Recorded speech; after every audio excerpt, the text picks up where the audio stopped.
Purihin po ang Panginoon. Amen. Nag-rapture na ata. Naiwan tayo.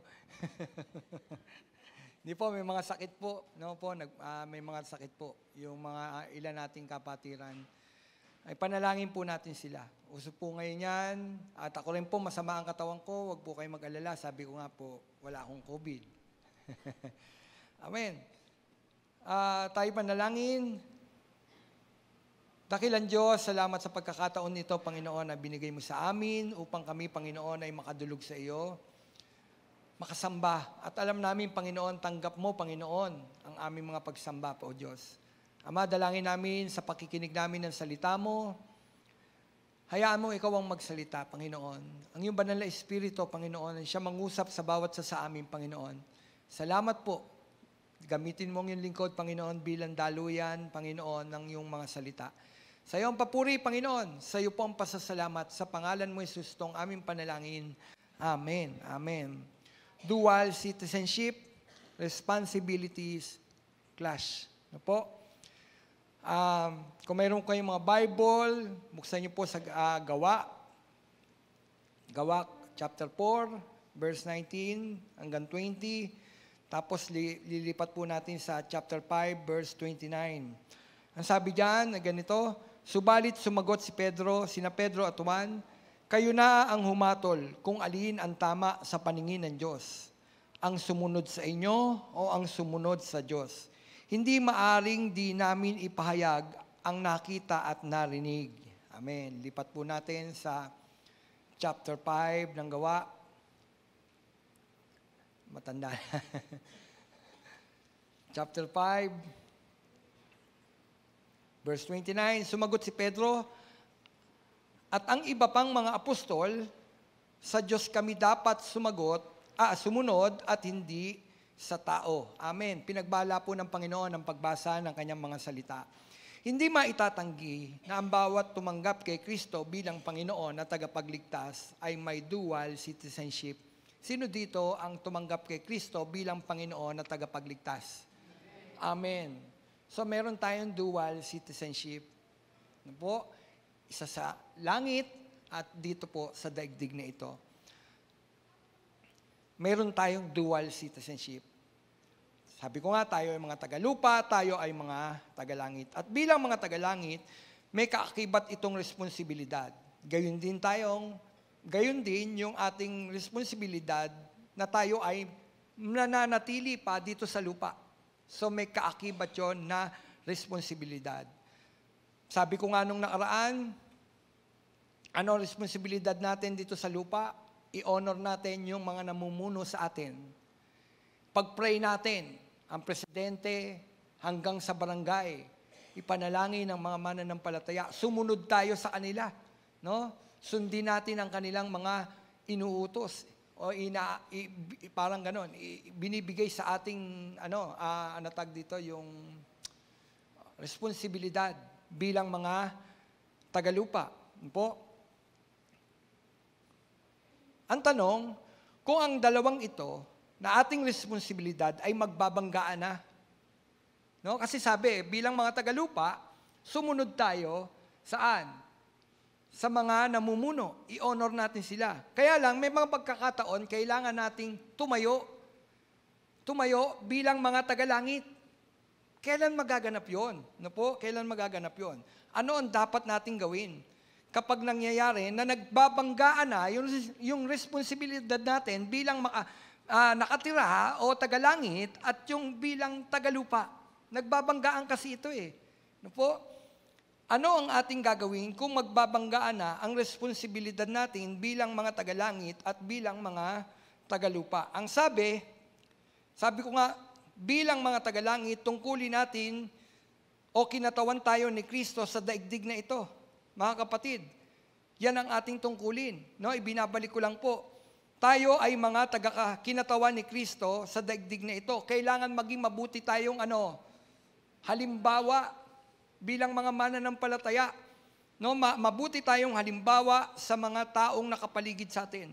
Kailangan makita nila ang ugali ni Kristo sa atin bilang mga tagalangit. Ano pa?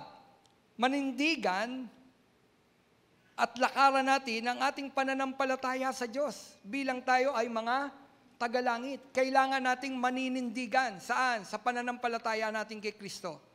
Na po? Ngayon, bilang mga tagalupa naman, kailangan nating sumunod. Sabi ko nga, irespeto ang mga namumuno sa gobyerno. Ipanalangin natin sila. Kaya lang, may pagkakataon na ang mga namumuno ay kontra at ayaw na. Ayaw sa gawa at kalooban ng Diyos. Ano ngayon ang ating gagawin bilang mga mananampalataya?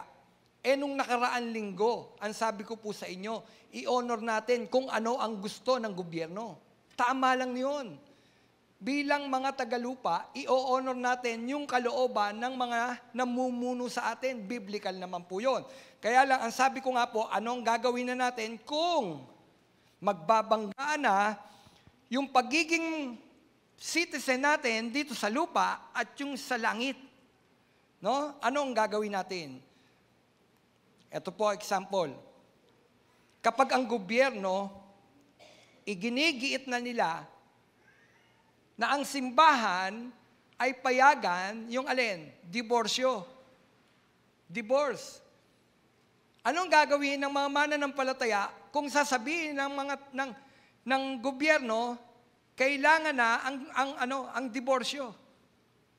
Payagan na magpagdi-divorce.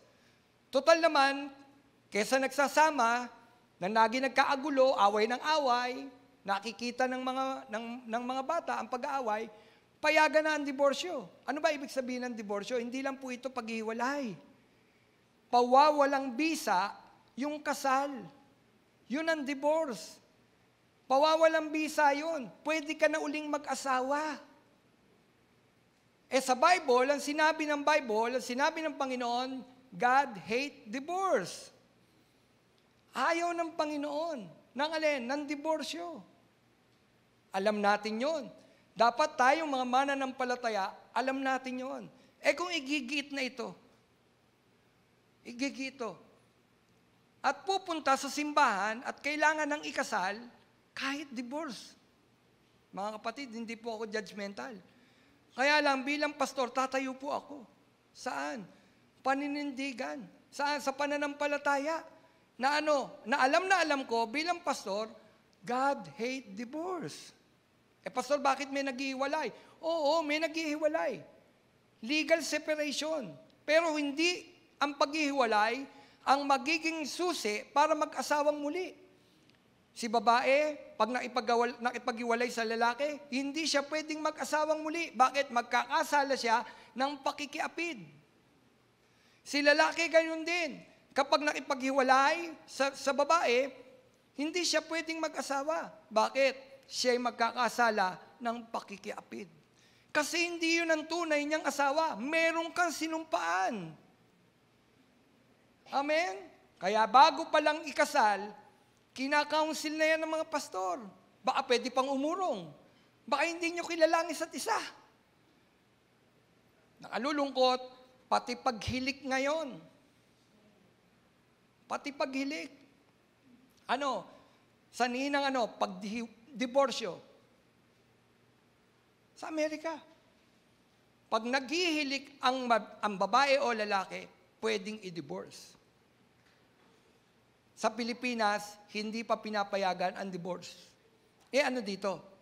Annulment. Kaya lang maninindigan ang alin, ang simbahan. Ang mga mananampalataya na kailangan hindi tayo tatakbo dun sa kagustuhan ng mundong ito ng diborsyo. Kaya nga mayroong panukala ngayon na lagyan ng expiry date. Expiry date.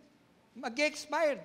Alin, yung ating mga marriage contract.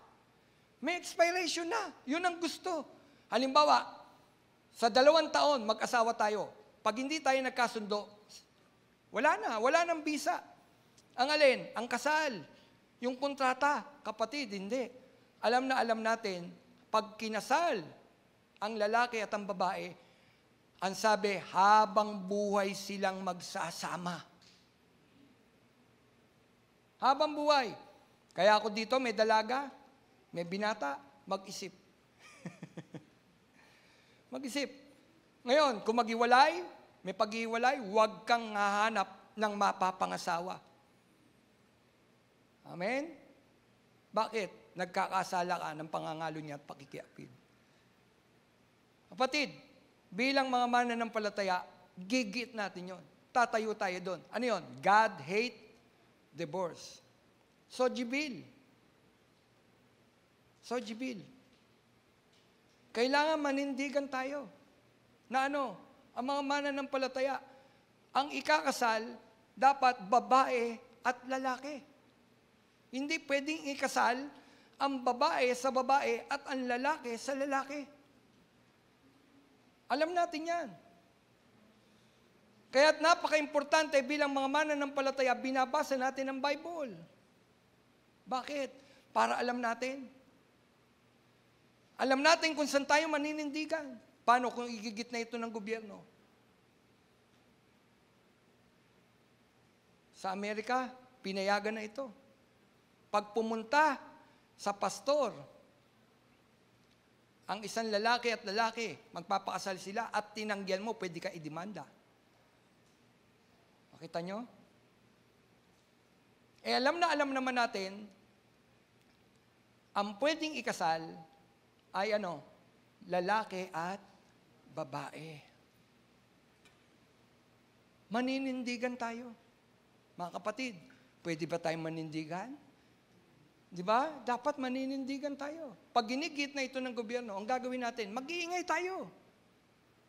Mag-iingay tayo bilang mga mananampalataya.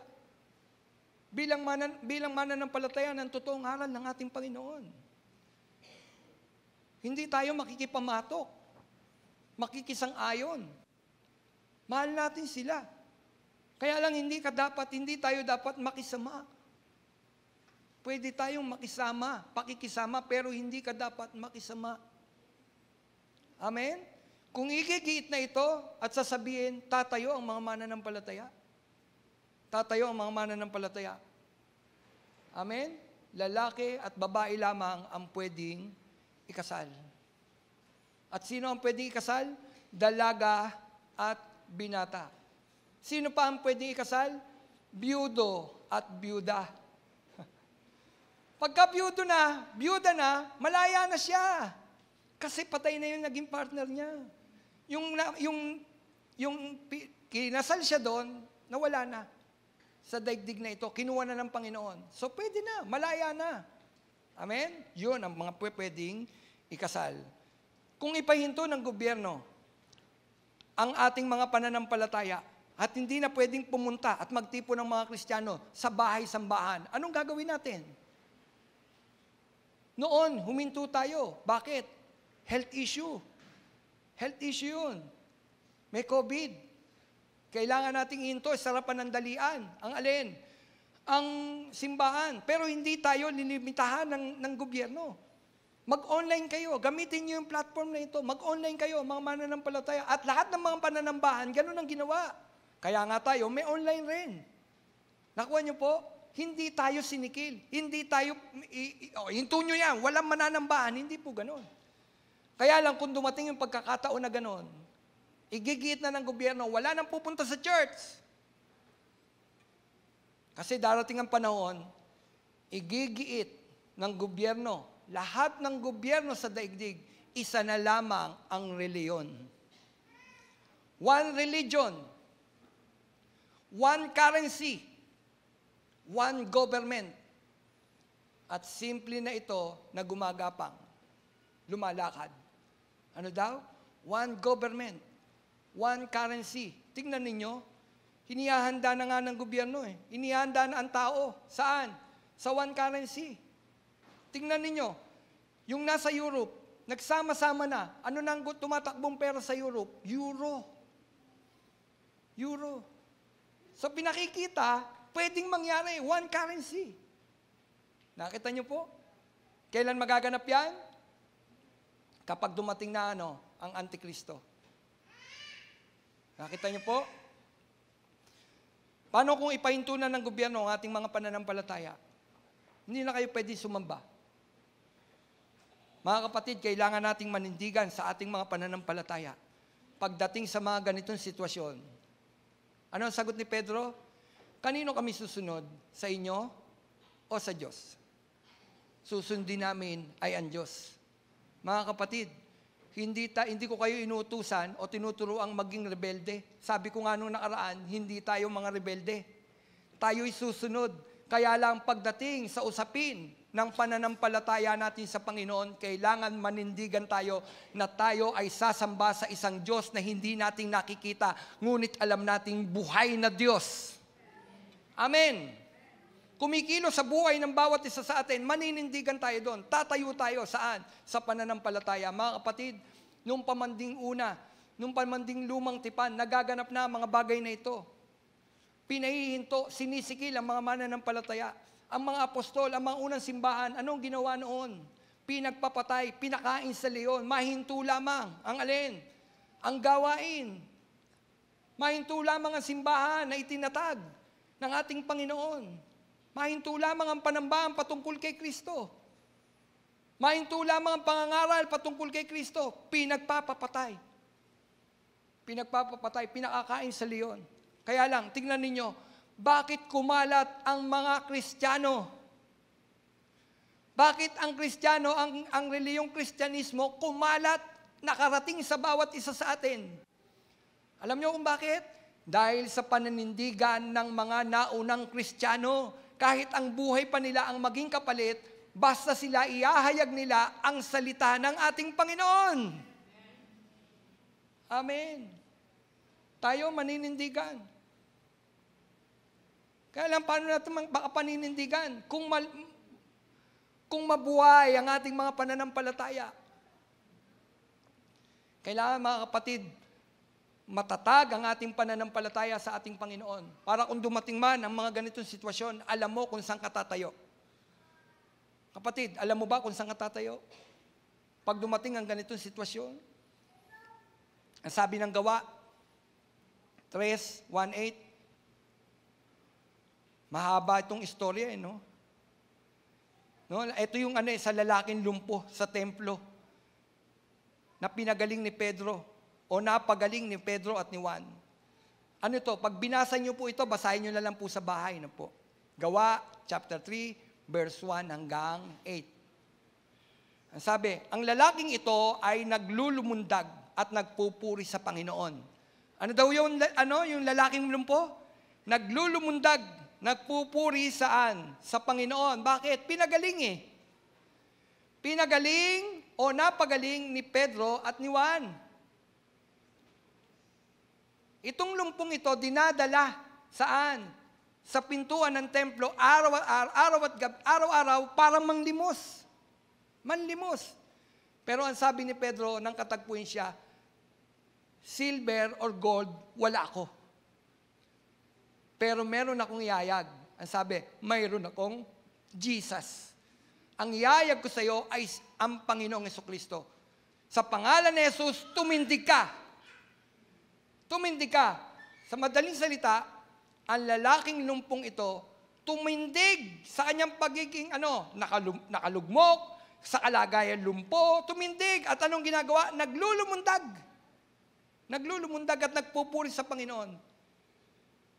Mga kapatid, tingnan ninyo, anong ginawa anong pangyayari dito? Mayroong isang lalaking naglulumundag at nagpupuri sa Panginoon.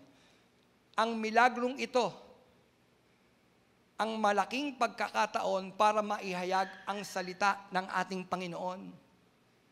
No? Hinihayag naman, pinahayag ng mga apostol ang salita ng Panginoon. Pero ang mga lider ng simbahan, ulitin ko, ang mga lider ng simbahan noon, hindi natuwa. Pinatitigil nila si Juan at si Pedro na ipahayag ang mabuting balita. Anong sabi? Pinatitigil. Hinto nyo yan. No? Ito ang isa sa mga aganapan na maging hanggang ngayon, no? Maging hanggang ngayon, nagaganap ang bagay na ito. Pinatitigil. Hindi sila natuwa. Hindi natuwa ang mga leader noon. Na ang lumpo, gumaling. Hindi na niya kailangang manlimos. Hindi na niya kailangan manlimos. Pinagaling na siya ng ating Panginoon. Hindi sila natuwa. Alam niyo mga kapatid, ganyan ang tao. Hindi sila natutuwa kadalasan. Noon, hindi natuwa ang mga lider ng simbahan. Bakit? Dahil ang lumpong ito, lumakad, naglulumundag dahil sa pangalan ng ating Panginoong Hesus. Pinagaling siya sa pamamagitan ng pangalan ni Jesus Christ. Ayaw nila noon. Ayaw nila noon. Kaya ang sabi nila kay Pedro at kay Juan, ihinto ninyo ang alin? Ang pangangaral ng mabuting balita patungkol kay Kristo. Ihinto nyo yan. Ang sabi pa nga, maging kami gusto nyo sisihin sa pagkamatay ng taong ito. Mga kapatid, ang ginawa ni Pedro at ni Juan, hindi nila sinunod ang utos ng mga lider ng simbahan. Nanindigan silang ipaayag nila ang mabuting balita ng ating Panginoon. Ang mga disipulo ni Kristo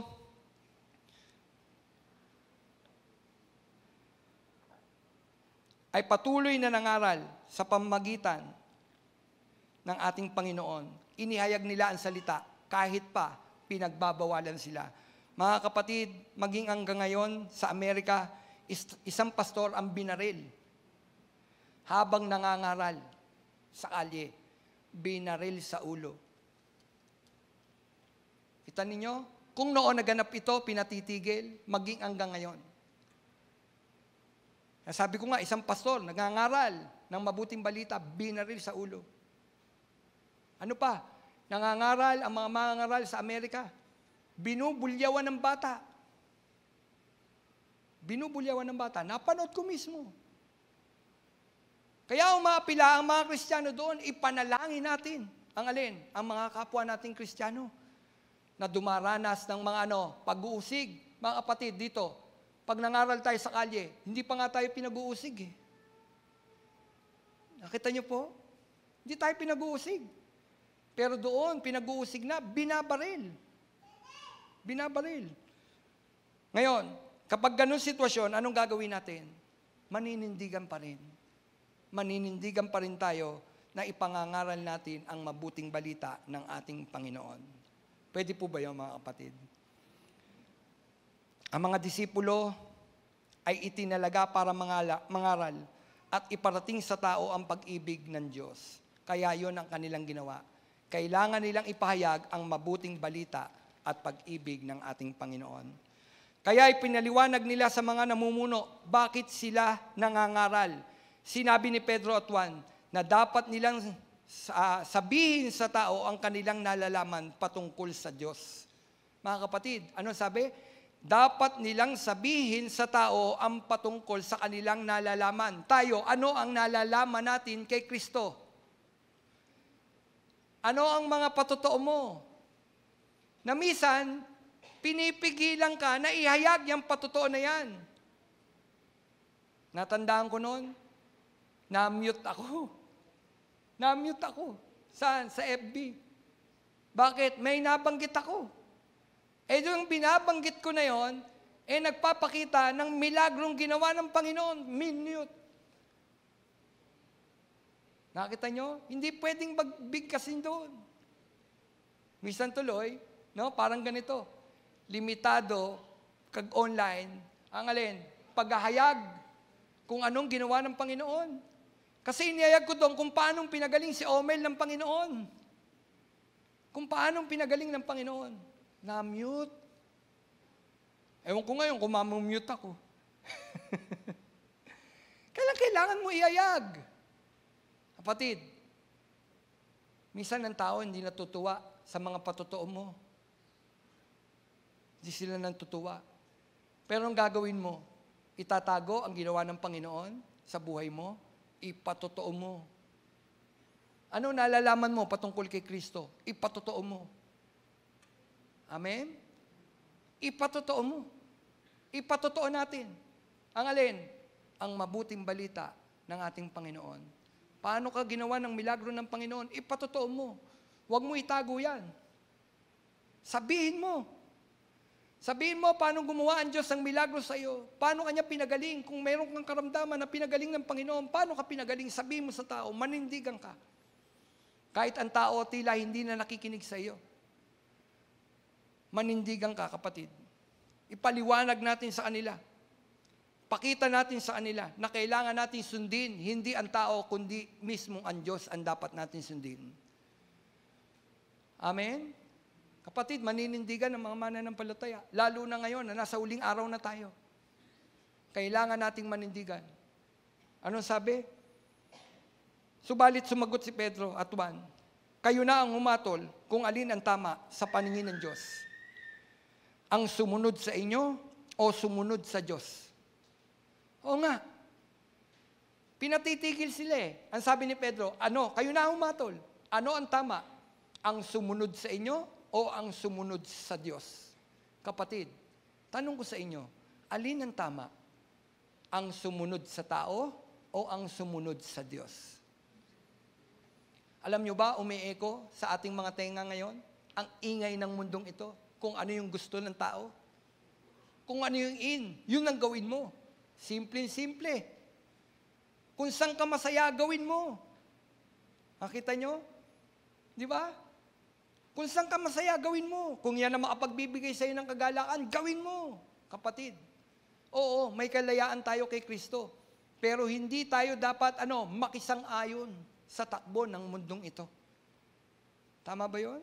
Sundin natin sino? Ang Diyos. Dahil yung batas o yung otoridad ng Diyos, higit pa yan sa lahat ng otoridad. Tama ba yun? May authority ang Panginoon. Higit yan sa otoridad ng tao dito sa lupa. Kaya nga, anong title ng Panginoon? King of Kings and Lord of Lords. Ano siya? Hari ng mga hari. Kung may hari ang daigdig na ito, siya ang hari ng mga hari. Kung may Panginoon ang daigdig na ito, siya ang Panginoon ng mga Panginoon.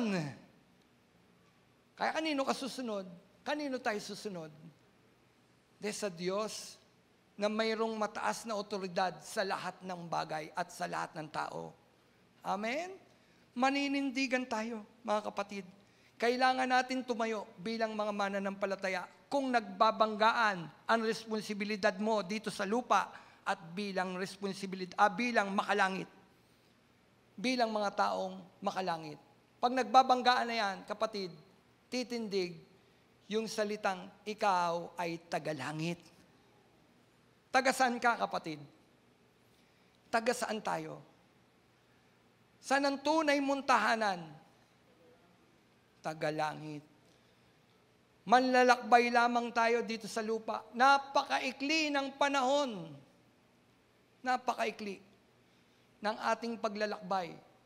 Meron nga naglakbay dito sa lupa, pagkapanganak, namatay agad. Meron naman tumatagal ng ilang taon. Tumatagal. Ako nga, inisip ko 52. Kung hanggang 60 ako, halimbawa, ilang taon na lang? Naisip niyo ba yun? Ilang taon na lang ang lalakbayin ko? Di ba? 52. Kung ilalagay sa akin hanggang 60, di may 8 taon na lang. At bawat oras pumapatak. Ay, ang bilis pala ng buhay, ng paglalakbay dito sa daigdig na ito. Panandalian lang pala bilang citizen sa mundong ito. Yung pangwalang hanggan, yun ang ating tunay na tahanan, ang langit na bayan. Yun ang tunay nating tahanan. Kaya bilang tunay na nakatira at mga tagalangit, maninindigan tayo bilang mga tagalangit. Amen? Sabi, ang susundin nila ay ang Diyos at hindi ang tao. Ang sabi ng Gawa 5:28 hanggang 29, mahigpit naming pinagbawal sa inyo ang pangangaral sa pangalan ng Jesus na iyan. Sabi ng mga leader, mahigpit naming pinagbabawal sa inyo ang pangangaral sa Jesus na yan, wika niya. Ngunit tingnan ninyo ang inyong ginawa. Sabi, laganap na sa Jerusalem ang inyong aral at ibig pa ninyo kaming panagutin sa pagkamatay ng taong iyan. Tingnan ninyo kung paanong nanindigan ang mga apostol. Pinagbabawalan pero nagpatuloy. Pinapatay ngunit nagpatuloy. Amen? Kaya sabi, tingnan ninyo, laganap na sa Jerusalem ang aral na yan. Kapatid, tayo, laganap na ba ang aral ng Panginoon sa Pacworld Village? May simbahan dito. Doon sa inyong tahanan, laganap na ba ang aral ng Panginoon? O tayo lang ang mananampalataya? O baka naman kailangan nating manindigan? As for me and my house, we will serve the Lord. Ano daw po? As for me and my house, we will serve the Lord. Sino may sabi niyan? Si Joshua. O kayo, saan kayo susunod? Sa mga Diyos-Diyusan? O kami, as for me and my house, we will serve the Lord. Kapatid, kayo, tayo, saan tayo sasamba? Sa tunay na Diyos. Maglilingkod sa isang tunay na Diyos. Palaganapin natin ang aral ng ating Panginoon. Magsama-sama tayo. Pag-initin natin ang ating mga puso, ayun o, nakalagay o. Paglagablabin natin yung ating mga pananampalataya, yung ating mga puso, ibalik natin. Ang alin? Yung compassion sa mga taong mga ligaw, mapupunta sa apoy. Palaganapin natin ang aral ng Panginoon, ang pag-ibig ng Panginoon, ang pagliligtas ng Panginoon. Palaganapin natin, mga kapatid. Mano, kung may magsabi sa atin, tignan ninyo, laganap na sa lugar na ito, ang aral ng Panginoon. Mano, kung tawagin kayong mga buwang again. Kapatid, handa ka bang tawaging buwang again? Sira ang ulo. Mano, basta ang alam ninyo, tagalangit ka, kapatid. Higit ang batas ng Diyos sa batas ng tao. Ang sabi, ngunit sumagot si Pedro at ang ibang mga apostol, ang Diyos ang dapat namin sundin, hindi ang tao. Kapatid, kapag nagbabanggaan na ang responsibilidad bilang mga tagalangit at tagalupa, maninindigan ka na ang susundin mo ay ang Diyos. Amen? Dito po ako magtatapos. Si Daniel sa Bible, pinagbawalang manalangin sa Panginoon bilang Hebreo. Kasi alipin sila noon ng mga panahon na yon, ang Israel. Maraming naiinggit kay Daniel. Bakit? Naaagiliwan. Ngunit alam nila na hindi kahinaan mayroong ginagawa si Daniel na pwede nilang sabihin sa hari at ito yung magiging dahilan upang ipabitay si Daniel. Ano yon? Ang araw-araw na pananalangin ni Daniel. Sinabi nila sa hari ng mga taong ito na laban kay Daniel at sa mga Hebreo, sinabi nila, pag tumunog ang kampana, dapat ikaw lang ang sasambahin. Mahal na hari, ikaw lang. Ginawang batas po yun. Kaya pag tunog ng kampana, lahat luluhod para sambahin siya. Pero si Daniel, hindi sumamba sa hari. Nanindigan siya na ang Diyos ang kanyang sasambahin. Anong ginawa ni Daniel? Hindi nagtago. Bukas ang kanyang bintana habang nananalangin. At sinumbong siya sa hari. Nanindigan si Daniel. Kapatid, saan dinala si Daniel? Sa kulungan ng mga leon. Iniagi sa gutom na mga leon. Ngunit ano ang nangyari? Mahal siya ng hari. Mahal ng hari si Daniel. Kaya hindi niya alam yung mga may pakananon, si Daniel ang tinutumbok. Nung nalaman ng hari, parang ganito, ang utos ng hari hindi pwedeng mabali. Kaya kailangan ihulog si Daniel. Saan? Kailangan siyang bitayin. Ihulog sa saan? Doon sa nagugutom na mga leon. Hindi mapakadi ang hari. Nang gabing yon, hindi makatulog. Amen? Tama? Di ba nagtuturo ka ng Sunday school, no? Di ba hindi mapakali ang hari? Di galig siya. Mahal niya si Daniel. Kinabukasan, maagang tumayo ang hari. Pinuntahan, Daniel, nandiyan ka ba? Nandito po, mahal na hari, buhay na buhay. Tinakban po ng anghel ng Panginoon ang bibig ng mga leon. Wow, praise the Lord, hallelujah. Pag nanindigan ka sa Panginoon, iingatan ka ng Panginoon.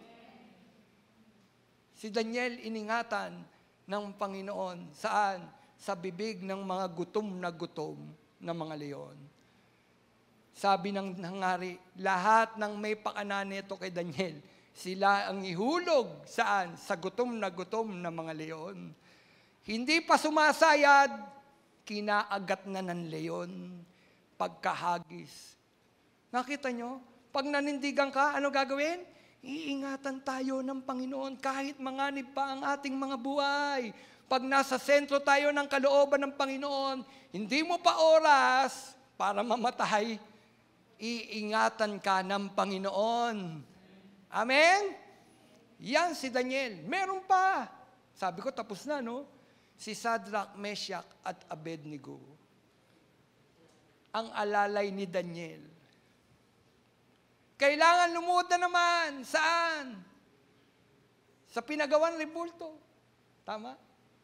Kailangan lumuhod na naman. Ang sabi, mahal na hari, ang tatlong Hebreo ay hindi lumuluhod. Kapag tumunog ang kampana, hindi lumuluhod. Naggalit ang hari. Painitin ng ilang beses ang pugon. Ihagis sa loob. Ihulog ang tatlo. Sino? Shadrach, Meshach, at Abednego. Pero may binitawang salita, si Shadrach, Meshach, at Abednego. Sabi, ihulog nyo man kami sa pugon na yan, iingatan kami ng Panginoon, ng tunay na Diyos. Ngunit, tingnan nyo yung paninindigan, ngunit, kung hindi man niya kami ingatan, hindi pa rin kami luluhod sa ribultong inyong pinagawa. Tingnan ninyo ang paninindigan. Hindi pa rin kami luluhod. Galit na galit ang hari. Anong ginawa? Pinainit ng 7 beses ba? Pinainit ang pugon. Itapon. Yung nagtapon, hindi pa man nakakalapit na buwal sa sobrang init ng pugon. Siyang namatay. Pero naihagis ang alin? Si Shadrach, Meshach, at Abednego. Ano nangyari? Nagulat ang hari. Kitang-kita niya. Naglalakad sa gitna ng pugon ang tatlo at mayroon silang kasama. Ang sabi ng hari, mayroon sila. Hindi sila. Di ba 3 ang inihulog? Bakit 4 ang naglalakad? At ang naglalakad tila anak ng Diyos. Hallelujah. Tingnan nyo, noong pa man din, naroon na si Kristo. Ando na ang Panginoon. Na nag-iingat. Sino yun? Ang sabi, bakit yung isa tila anak ng Diyos? Sino yun? Ang ating Panginoon. Iniingatan niya ang mga anak niya at naninindigan sa kanila. Sa kanilang pananampalataya. Nang suriin si Shadrach, Meshach, at Abednego, ni amoy usok, hindi nangamoy usok.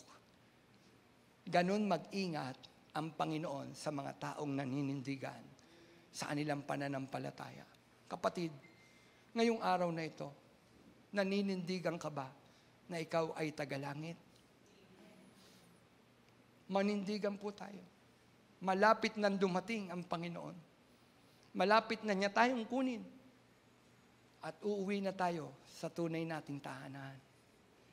Hindi na panahon ngayon ng pagbabackslide. Hindi na uso ang mag-backslide. Di ba may kantang ganun? Ito ang panahon ng pagbabalik loob sa Kanya. Kapatid, maninindigan tayo. Ngayong araw na ito, taga saan ka? Taga Pacquiao po, Pastor.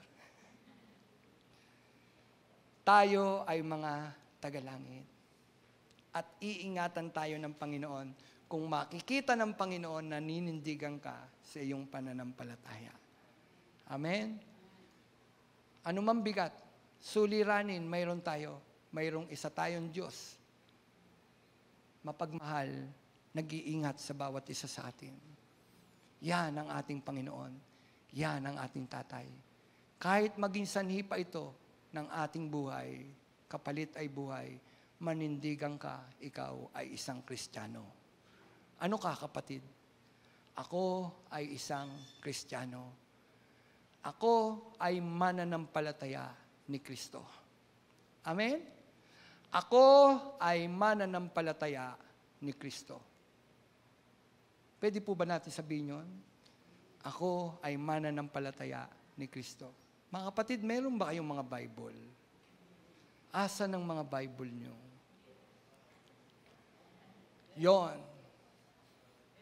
Yon, praise the Lord, hallelujah. Sa walang mga Bible, sabihin nyo po, gagawa natin ng paraan, magka-Bible kayo. Hindi jacket, Bible. At lalakad tayo dyan, dala-dala natin ang ating mga Bible. Amen? Bakit? Tayo ay Kristiyano. Ako ay anak ng Diyos. Amen? Tangang ko ang kanyang mga salita. Tangang ko ang kanyang mga pangako. Manindigan tayo, kapatid. Kahit pa ang buhay natin maging kapalit ng ating pananampalataya. Ano sabi ng isang pastor? Patay kung patay. Patay kung patay. Ito talaga, last na. Patay kung patay. Dumalo kami ng isang seminar.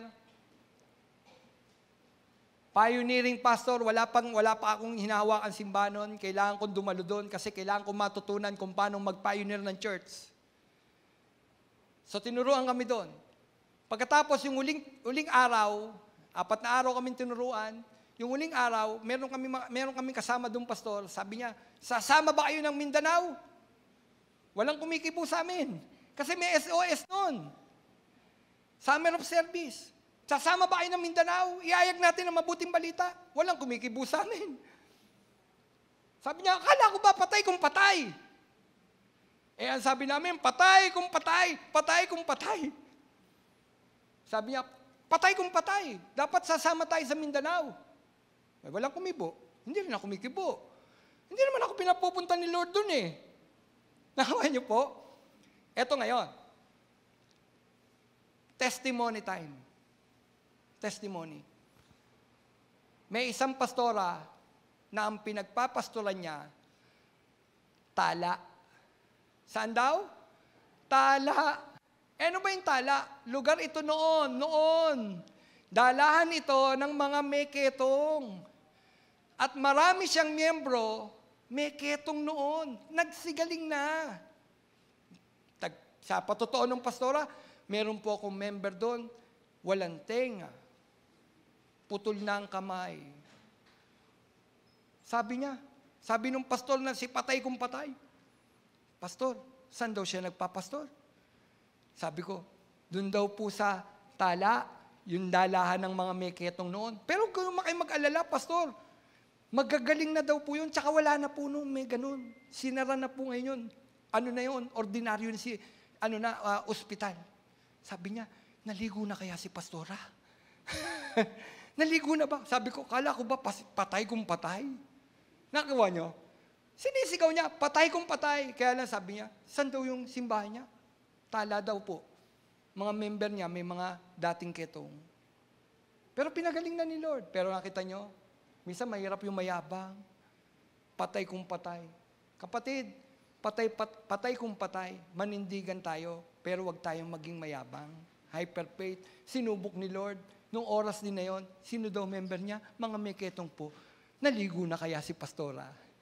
Kapatid, patay kung patay sa paninindigan natin sa Panginoon. Amen? Kung sisikilin ang ating mga pananampalataya, sige lang. Minsan, kapamilya nyo ang magsasabing, huwag kang makakadalo-dalo sa simbahan na yan. Minsan, kapatid mo ang magsasabi, huwag kang pumunta sa simbahan na yan, ililigaw ka. Manindigan ka. Kung kilala mo ang Diyos na iyong tinanggap, manindigan ka. Amen? Ngayong araw na ito, maninindigan po ba tayo sa isang Diyos na buhay? Patay ba kung patay? Born again ba tayo? Amen. Maging proud tayo. Hindi yung yabang. Pagmalaki natin si Kristo. Ako ay isang born again. Ano ka? Born again. Hindi barn again, ha? Hindi barn again. Born again. Ako ay isang born again. Mananampalataya ni Kristo. Amen? Tayo po'y tumayo. Tayo manalangin. Ama, kami ay narito pa sa lupa. Kailangan namin sundin, Panginoon, ang batas nasa dito sa lupa. Sapagkat naririto pa po kami. Ngunit mayroong higit, Panginoon, sa batas ng daigdig na ito. Yan ay ang batas mo, Panginoon. Ama, dalangin namin, kapag dumating, Panginoon, nasisikilin ang aming mga pananampalataya, O Diyos, malalagay, Panginoon, sa bingit, Panginoon, ang aming mga buhay. Manindigan kami, Panginoon, na kami ay mga mananampalataya mo, Panginoon. O Diyos, minsan, sa school, O Diyos, nilalayuan. Kapag nalaman sila ay mga Kristiyano, sila ay mga born again, nilalayuan, Panginoon. Manindigan, Panginoon, ng mga kabataan, Panginoon, na sila ay isang born again, Panginoon. Sa opisina, Panginoon, gayon din. Pag nalaman, O Diyos, na isang born again, O Diyos, nilalayuan, Panginoon. Pag nasa opisina, O Diyos, manindigan, Panginoon, na kami ay isang born again. Sa lugar na ito, Panginoon, O Diyos, manindigan kami at makita, Panginoon, sa buhay ng bawat isa sa amin, tunay nga na kami ay tunay na mga born again, Panginoon. Makita sa amin, Panginoon, yung tamang aral, Panginoon. Hindi kami mga perpekto, Panginoon. Pero Ikaw, O Diyos, Ikaw ang magpapaging ganap sa amin, Panginoon. At dalangin namin, Panginoon, kung dumating man, Panginoon, magbabanggaan ang responsibilidad na ito, O Diyos. Bigyan mo po kami ng tapang, Panginoon, tumayo sa aming mga pananampalataya bilang mga tagalangit, Panginoon. Salamat po, O Diyos, sa iyo po ang papuri, sa iyo po ang pasasalamat, sa pangalan mo, Jesus, na aming Panginoon at tagapagligtas. Amen. Amen. Palakpaan po natin ang Panginoon.